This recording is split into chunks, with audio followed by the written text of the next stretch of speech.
Hari, Brexit has happened. You mentioned that a lot of people didn't expect it to sail through, but it did. Today, has the RBI already stepped in and intervened several times? Is that what your traders are telling you? So you would never ever know these kind of things, but there has been supply coming in above that 68 levels. Now it could be from state-run banks who are offering the dollars. It could also be from smart exporters who are thinking that this aberration is not necessarily justified by fundamentals. Now if you're an exporter and you see the spot dollar at 68 and you have a forward premiums which is running at 4 rupees plus, you're locking into 72 rupees to a dollar. Right. Now these are levels to go and sell. So if you're a currency advisor, you would probably tell your customers lock into your exports, especially if you have far forward exports, and probably stay open on the import side. So it's been a bit of exporters selling and probably state-run banks intervention. How far is it possible, in your view, that the rupee will slide, and is it likely that FIIs will pull out of emerging markets and that will affect the currency? Is it possible? Yes. So when you see the way the money is moving, in India 2014 we had total FI inflows of 2,65,000 crores.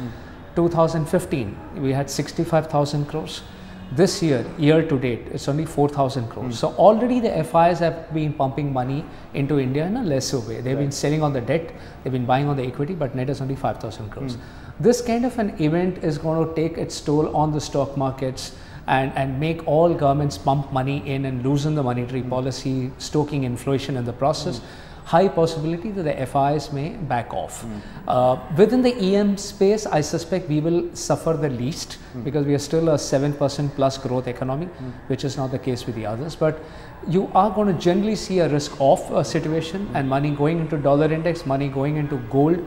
We've already seen gold at $13, $30, $40 per troy ounce. So this is going to continue until we see some sense, some stability coming into the marketplace. So FI is back up, but I think we are in a safe space where the FDI flows have more than countered the FPI outflows. So I still think the rupee can fall a little bit more if all the dollar indexes. So what's the level that you're looking at?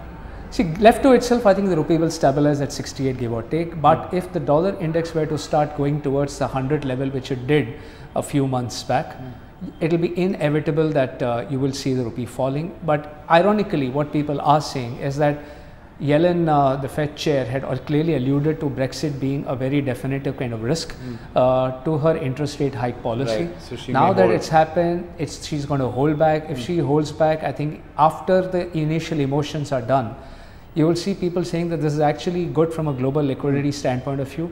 And not just that, Mario Draghi will actually have to pump in more, which he's been promising all the while but not doing. So he will pump in more. The UK may have to pump more into the market. So global liquidity actually may be better off now after Brexit than it was. So once some sanity comes into the marketplace, who knows, India may be a beneficiary and the rupee may not really weaken.